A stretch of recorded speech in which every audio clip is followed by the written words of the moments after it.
I'm Hugh Hewitt, live inside the Beltway. Carla Sands was our ambassador to Denmark under President Trump. She is now a candidate for Senate in the Keystone State in Pennsylvania, where I cover the state. Yesterday, I talked with, or a couple days ago, David McCormick. Coming up later in the show, I'll be talking with Kathy Barnett. That's three of the top five in the race. I believe that Carla Sands in the Real Clear Politics average of polls is in third place and moving up. Good morning, Carla Sands. How are you, Madam Ambassador? Good morning, Hugh. How are you? And good morning to your listeners. I'm good. Would you talk to us about the state of the race? I look at the RCP average. You're in double digits. The only other two are Oz and McCormick. How do you feel about it? Yeah, I'm less than 2 points behind Oz in the latest poll that I just sent over to you. I got that yesterday. Pretty exciting. You know, voters in Pennsylvania want to elect someone who shares their values, who is pro-life and pro-First Amendment, pro-Second Amendment, someone who's a constitutional conservative who they can trust to put those America First decisions in place, and that they're ready on day one to not just talk about things but to act. And I'm the only one in this race on either side of the aisle that has the foreign policy experience, the defense policy experience, and the trade policy experience, understanding what needs to get done and how to do it.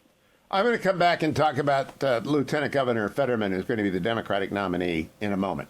First, I want to ask you about what everyone's talking about. President Trump endorsed Dr. Oz and astonished me, completely befuddled everyone I know in Pennsylvania, because Dr. Oz is relatively new to this game. Yes, he's a TV celebrity like the president was, and yes, he's rich like the president is, but you're not exactly a shrinking violet or without assets, and you served Trump for 4 years as ambassador to Denmark. How surprised were you? Why did he do what he did, do you think, Carla?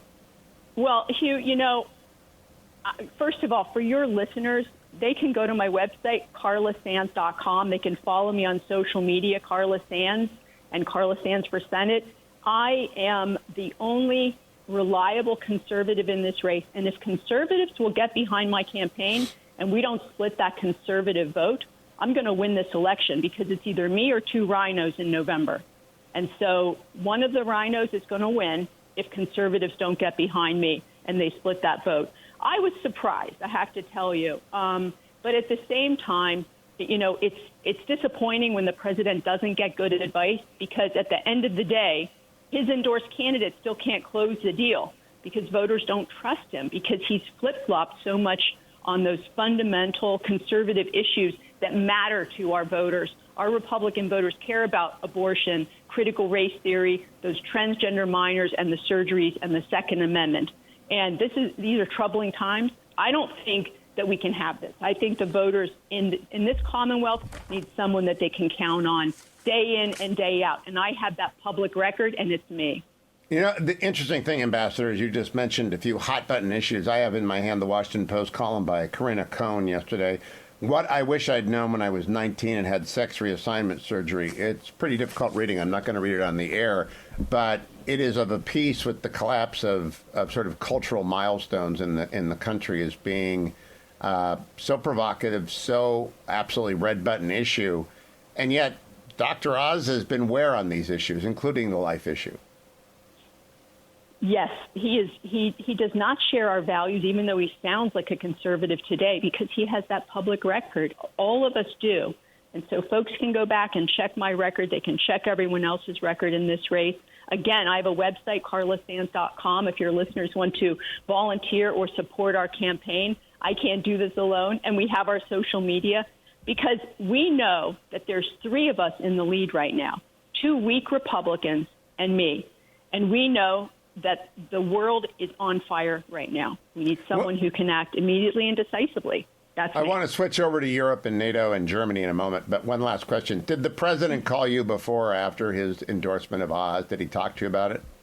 So I did get a call, and I will just say that, although the president says he's a big fan of mine, that doesn't get me much. I'm the one that delivered for the America First policies. Everybody knows that in this Commonwealth. They know my capabilities, and sometimes celebrity seems to trump capability, but the fact is that I will deliver for the voters of Pennsylvania, increasing our energy, bringing down the cost of everything. In fact, when our voters are putting gas in their car, I want them to think of Carla Sands for the Senate. I'm going to bring that price down. Carla, Ambassador, working families are in trouble. Yeah. What's interesting to me is, to follow up, whenever I talk to the president or the former president, I never talk about what they say. I always talk about what I ask or respond, because that's what they say is off the record. What I say is just me. And I've often been bewildered by a call from the former president. What was your feeling when you hung up after you talked to him? Were you disappointed, bewildered, angry? What was it? So our campaign is actually doing better now than before that endorsement. It's unbelievable. We're having outreach from across the Commonwealth and really the country. We have increased our fundraising. I believe that conservatives are now really awake that if they don't want to lose this seat to John Fetterman in November, because I don't believe that a rhino Republican can beat John Fetterman, and here's why. Our base will stay home. Pennsylvania, we like our traditions. We like our First Amendment and our Second Amendment. We are staunchly pro-life Republicans, and I don't think he's going to be able to close the deal. And so we really feel emboldened, and we feel the Christian community is coming out of the churches and out of their homes and saying, we're done with this cultural revolution that's happening in our country. We're taking our country back. We're not going to let our kids or their innocence be stolen by these radical Democrats that are in power. We're not going to let them be indoctrinated to hate each other and hate our country. We're not going to let them open our border and have 20% of our American citizens be illegal immigrants, and that's what's projected at the end of this administration. So we have to send America First senators to Washington to stop. We're going to be the bulwark against the radical Democrats that are in control, that are attempting to fundamentally change our country. All right, but I'm going to land the plane one more time, Ambassador. When you were done talking to the former president, were you mad at him or disappointed or just confused? Neither. I loved working for President Trump. It was the honor of my lifetime. Sometimes people get bad advice. We're onward and upward. We're doing better than we've ever done. I'm going to win this race if conservatives will consolidate behind me. And certainly our campaign is energized today. Now, tell me, I know your campaign, so you don't have a lot of time to follow the Ukraine thing, but hopefully you're listening to this show and you get enough from me and from your brief moments off reading the newspapers. Germany looked like they were going to actually rejoin NATO in a real way. I mean, be a real player. It's taken them 6 weeks to back down and run away. Are you surprised? Denmark hasn't done that, has it? You know, I am not following European issues as much as I am Pennsylvania and United States issues, because here's what I'll say about Ukraine. Ukraine is a terrible tragedy, what's happening. We have to give aid to these people and arms to these people. The Congress passed $13 billion in aid, and I don't think much more than $1 million has been sent over. Biden needs to get those resources to Zelensky now. But what I'll say is there are so many deadbeat European nations that would rather sit back and let American taxpayers carry their security and pay for it rather than put their own funds in. They want their free college and free health care. It's wrong. When I'm elected to the Senate, I'm going to work to hold our allies in NATO responsible for what they owe us. President Trump told Angela Merkel she owed him $1 trillion. She probably did, because he's a deal guy. He understands when somebody's cheating on a deal. Denmark wasn't paying their fair share when I got there. I got them to pay more, certainly, but I don't know that they're at 2% yet. I think we have to focus on what's happening here at home. The death by fentanyl of so many of our young, it's coming from China, it goes through Mexico, and comes up our southern open border. We have to take care of our seniors and our working families that are paying so much today. I just saw today it came out, if we were doing the inflation index the way we did in the 70s and 80s, this would be 19.5% inflation. I believe that, because when I go to the grocery store or the gas station, it didn't feel like 8.5%. It felt like so much more. I can't imagine the pain that these families are facing, trying to put food on the table and take care of their kids and put gas in the gas tank. So I think that we have to stop the out-of-control spending in Washington. We have to harvest our energy. It's clean, and we have to put the pipes in the ground and power our country with domestic energy, and then send some to our allies in Europe so they're not dependent on places like Russia, Venezuela, and Iran for their energy. We know we can do this. I actually called on the main stage at CPAC for Operation Warp Speed for American Energy. That's what I want to see. I want us to use emergency powers and harvest and move it around our country. We can do this. We have the capability. We have to have the will and leadership. And that's what I will be, is the leadership in Washington. We can do this like a Marshall Plan. Put the pipes in, harvest the energy. We know that that's one of the reasons our air is cleaner today, cleaner than anywhere in the world, is because of our natural gas. And Pennsylvania has enough to power the entire United States for over 300 years. Just right here. It's unbelievable, and it's a game changer.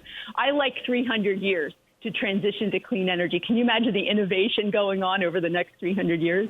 Ambassador Sands, I got to close by saying our mutual fund National Security Advisor, Ambassador O'Brien, who endorsed you in this race and who's brought you to my attention and continues to say Carla Sands is the real deal. Thank you. We were talking this week about the race and about who would beat Fetterman. Because Fetterman is just an out there lefty. I mean, an out there lefty. He's a communist populist. Yes. Okay, so the question is, why are you better than the other four Republicans to beat Fetterman? Because that's the key question for voters like me who want a majority in the United States Senate. Sure. Again, my website is carlasands.com. I hope your listeners will go there. I can beat John Fetterman because, first of all, our base knows they can trust me. I have been America First since 2016. I have a public record. I'm a lifelong Republican and conservative activist. They can check. And then second, I can bring those suburban voters on board. I'm going to make sure that we at the federal level we implement that cities and towns can't defund their police, so we have safe streets. They care about this, but also I'm going to bring opportunity to Pennsylvania. Our voters in Pennsylvania know that our Commonwealth has been going in a bad direction for over 40 years. Jobs and companies moved offshore, and our towns hollowed out. Our economy actually went down by $1.7 billion in 2019. That was the best economic year of my lifetime. So I will work to reverse that. I understand how to do it. I work to increase jobs as the U.S. ambassador. I increased our exports over 43% while I was there. I understand about defense policy. I worked to counter Russia and China while I was the U.S. ambassador. And we were so successful that I was awarded the Department of Defense's highest civilian honor. It's called the Medal for Distinguished Public Service. Ambassador Sands, we are now out of time. I want to thank you so much. Good luck in the closing sprint. Voting is already underway in Pennsylvania. Carla Sands on Twitter and Carla Sands on the web. Thank you, Madam Ambassador. Thank you, Madam Ambassador. Thank you.